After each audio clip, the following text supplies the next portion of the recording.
Le Rwanda, là où est installé le quartier général des forces françaises. Depuis jeudi, 4 missions de reconnaissance ont été effectuées par les soldats en territoire rwandais. Ce matin, Patrick, vous avez pu, je crois, vous rendre plus au sud, à partir de Bukavu, dans un camp Tutsi où les militaires s'efforcent bien sûr de rassurer la population. C'est cela, Claire. Alors je vais essayer de vous brosser le décor.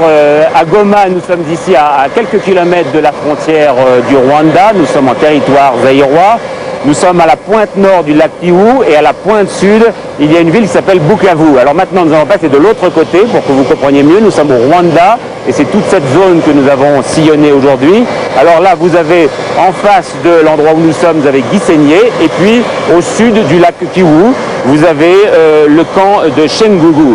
Et c'est toute cette zone donc que nous avons sillonnée avec l'ensemble des équipes de TF1, zone contrôlée par les forces gouvernementales Hutus, mais avec des camps de réfugiés Tutsis, les deux ethnies semblant pour l'instant en relative bonne intelligence, mais inutile de vous dire que les centaines de milliers de morts qui ont surtout frappé le mois d'avril ont laissé évidemment de très sanglantes cicatrices. Il n'est qu'à regarder ce sujet de Marine Jacquemin, de Francis Maresco et de Gilles Tuban. Nous sommes là dans la région de Kibuye, que les journalistes découvraient aujourd'hui pour la première fois. Et visiblement, ce qui s'est passé, massacre, charnier et tout, a été atroce. Regardez.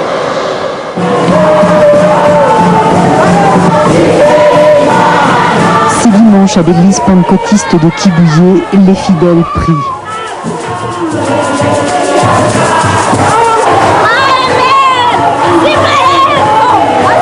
Dans cette religion, nous explique-t-on, les croyants remettent leur âme à Dieu et il en fait ce qu'il veut. Qu'a donc voulu Dieu ces dernières semaines? À 2 pas de l'église, ce stade, presque abandonné, quelques traces, ceux d'une bataille, qui peut répondre? Tous les témoignages que nous recueillons loin des caméras parlent d'un carnage de 3000 personnes tuées vers la mi-avril. Dans un coin de la pelouse, ils sont une poignée qui s'entraînent encore. Les fusils sont en bois, mais la haine toujours là. On est à l'attente de l'ennemi, seulement s'ils arrivent, s'ils tentent de venir ici, on peut se défendre. Les militaires français ont été informés sur ce qui s'est passé dans cette ville. 34 hommes des commandos de l'air de Nîmes sont héliportés ce matin à Kibuye. Leur objectif, cette mission des Sœurs Sainte-Marie. La messe ici offre un autre visage. Elles sont 37, belges et rwandaises. En danger depuis plusieurs semaines, leurs regards et leurs larmes suffisent à expliquer ce qu'elles ne peuvent nous dire.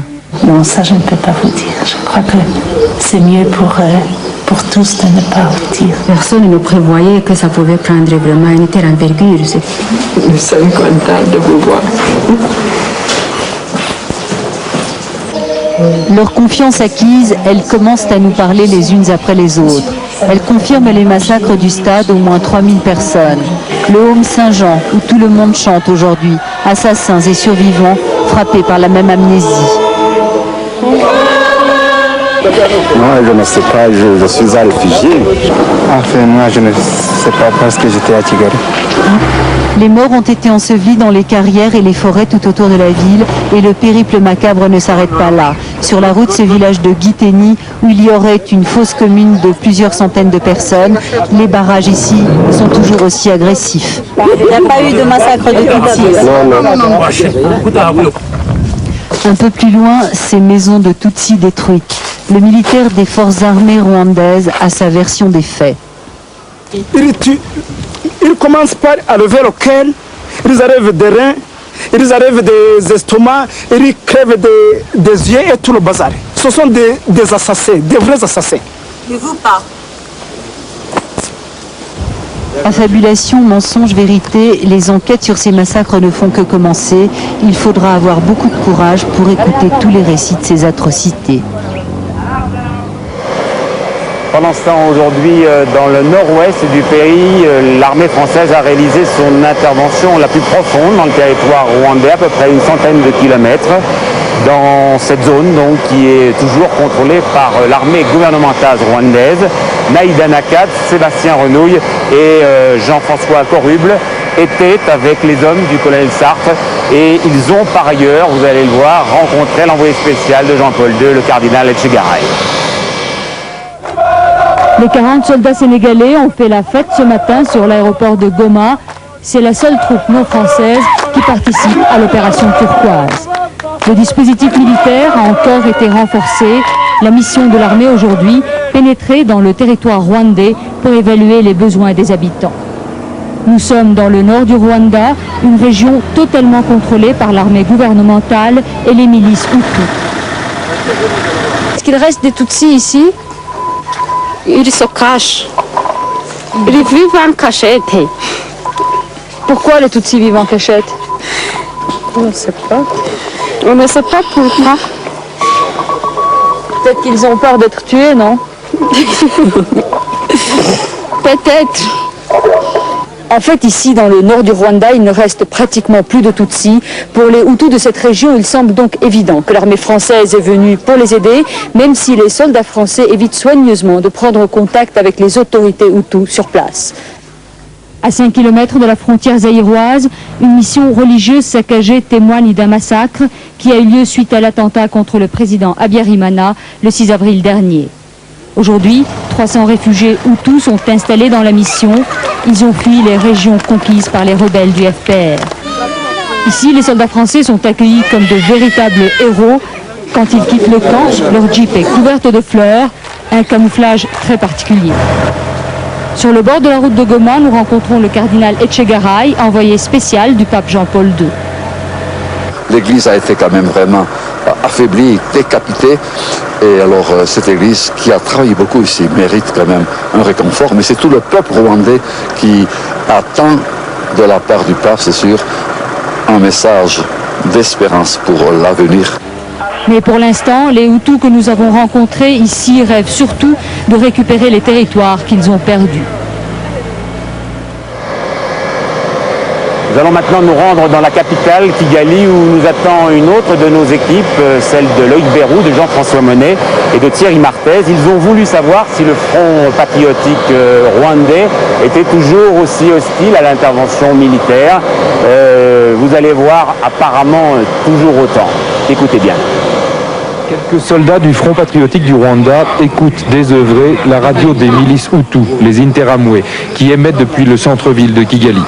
Jeunes filles du Rwanda, mettez vos plus beaux vêtements et déroulez les tapis rouges devant les soldats français qui viennent vous sauver, clame le speaker, ce qui n'est pas précisément fait pour rassurer les rebelles.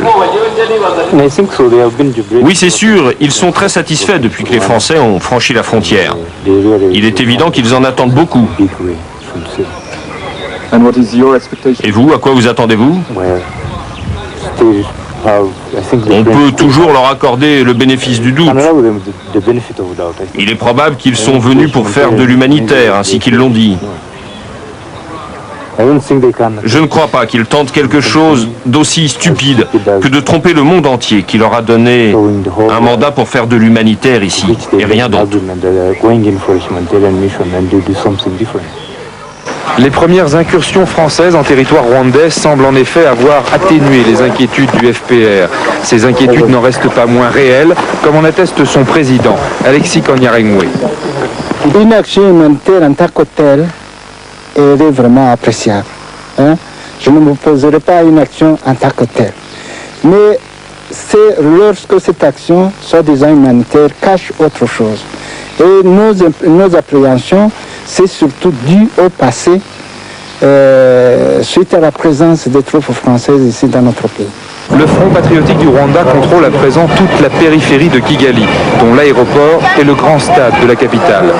Ici, une compagnie de casques bleus ghanéens protège 4500 réfugiés, Hutus pour la plupart. Mais les rares Tutsis n'hésitent pas à apostropher les journalistes français. Je me demande si vous êtes venus pour nous chasser ici, parce que nous sommes des réfugiés. Le gouvernement rwandais nous a chassés chez nous. Il nous tue chaque fois. On a tué beaucoup de gens et nous avons nous réfugiés ici. Alors tout le monde, on a peur que les Français sont venus pour nous tuer. Parce que les Français ils sont aidés beaucoup le gouvernement rwandais. La propagande a fait son œuvre, celle du Front patriotique du Rwanda qui dénonce l'intervention française, celle surtout du gouvernement et des milices Hutus qui l'applaudissent avec virulence. Il faudra beaucoup de prudence au gouvernement français et à son armée pour faire mentir cette propagande. Voilà, nous sommes toujours sur l'aéroport de Goma, d'où le bruit que vous entendez, car un certain nombre de gros porteurs sont en train de se poser. Et puis derrière moi, vous voyez un feu de camp avec un certain nombre de légionnaires, d'hommes du RICPM de Vannes et également des Sénégalais qui viennent de les rejoindre. Nous allons continuer notre découverte du pays avec cette fois-ci le nord-ouest, le sud-ouest, pardon, parce que c'est là que l'armée française a découvert le premier camp de réfugiés Tutsi en territoire Hutu. Ces témoignages que vous allez entendre maintenant, qui ont été recueillis par Régis Faucon, par Gilles Aymar et par Hubert Lecomte, sont très impressionnants. Vous comprendrez à les écouter l'importance du traumatisme vécu par tous ces villageois qui se sont retrouvés un jour massacrés. Toute la misère du Rwanda martyr dans les yeux de ce vieillard Tutsi. Pour lui, la vie s'est arrêtée le jour du déchaînement il y a 2 mois. Jeté sur les routes de l'Exode, il s'est retrouvé avec les autres, hommes, femmes et enfants. Certains n'ont été que blessés, ils ont perdu un bras ou une jambe. Ils survivent dans ce bidonville improvisé plutôt bien tenu, mais sommaire. Ici, on se contente du strict minimum fourni par la Croix-Rouge. Une toile, des branchages, une marmite pour toute la famille. Ils ne se plaignent pas, résignés. Ce sont après tout des survivants, mais ils ont encore dans la tête le souvenir des jours d'enfer. C'est ici, vraiment, au coup, il met un coup de machette. Tout le monde de tout le Tutsi timoré était tué à coup de machette, ici au crâne. Je ne savais pas là où mon papa était allé, ma maman, mes sœurs et mes petits frères, je ne savais pas là où ils étaient allés. Et puis, j'ai passé la nuit dans la brousse. Bon. Ils sont allés chercher ma mère, ma sœur et mes 3 petits frères. On est allé les chercher là où ils étaient cachés. On les a tués. Est-ce que vous avez votre famille qui a été tuée? Est-ce que vous avez des cousins? Oui. Le père, les petits frères, la maman aussi. Toute la famille est déjà détruite. Ces hommes nous montrent les papiers d'identité de la honte, celles que le gouvernement leur obligeait de porter, où figure leur appartenance à l'ethnie Tutsi et qui les désignait d'office aux tueurs. Les soldats français essaient d'apaiser ces souffrances. Ici, le capitaine Hugues va voir ses protégés, discuter avec eux, échange limité, car ce sont des paysans qui ne parlent pratiquement pas le français. Le Rwanda aujourd'hui, c'est cette image. Ces enfants sont sauvés sous bonne garde de l'élite de l'armée française, mais ils restent des enfants inconscients. Bien sûr, il y a réfugiés et réfugiés. Il y a prioritairement les Tutsis qui ont été les principales victimes de ces massacres, mais dans certains camps, il y a également des Hutus, et parmi eux, des Hutus très particuliers qui auraient participé au massacre et qui auraient abandonné leurs armes pour se fondre dans la population des réfugiés. Impossible, bien sûr, de les reconnaître. Les Français, eux, sont ici pour protéger tous les survivants de cet effroyable génocide. Intervention humanitaire mais aussi intervention militaire, car l'armée française qui est sur ses gardes avance sur des œufs. Le reportage de Catherine Gentil, de Thierry Froissart et de Fabrice Maillard. Écoutez. Les tentes sont de couleur turquoise. C'est un hasard, mais c'est ici que les premiers Français ont débarqué au Rwanda. Depuis 3 jours, un balai ininterrompu d'hélicoptères les approvisionne en vivres et en munitions. C'est la montée en puissance de cette opération. Les hommes sont déjà équipés en missiles Milan et en roquettes. Ils estiment que cet armement est suffisant actuellement pour répliquer à une éventuelle menace. Le danger pourrait venir des milices responsables des massacres. S'ils agressent qui que ce soit, nous d'abord, mais aussi la population, eh bien, il est évident que nous réagirons par la force et violemment. Il n'y aura pas de quartier. Les parrains ont mis sur pied tout un dispositif de sécurité. Pour cette première messe, depuis le début des massacres, il y a 2 mois, ils se déploient pour éviter aux fidèles toute mauvaise surprise. Soudain, la rumeur court que des individus suspects se rapprochent du camp. Une patrouille démarre immédiatement. On organise ensuite le départ des prêtres Tutsis dans cette région Hutu sous très forte protection. À la moindre alerte sérieuse, les hélicoptères peuvent acheminer du renfort en l'espace d'1 quart d'heure. C'est une première, comme manœuvre humanitaire. Ça ne nous pose pas de problème ni tactique ni technique. Il faut bien le voir comme tel. Pour l'instant donc, personne n'évoque l'hypothétique phase ultérieure de l'opération qui consisterait pour les militaires français à pénétrer plus profondément à l'intérieur du Rwanda. Une mission qui serait cette fois-ci probablement à haut risque.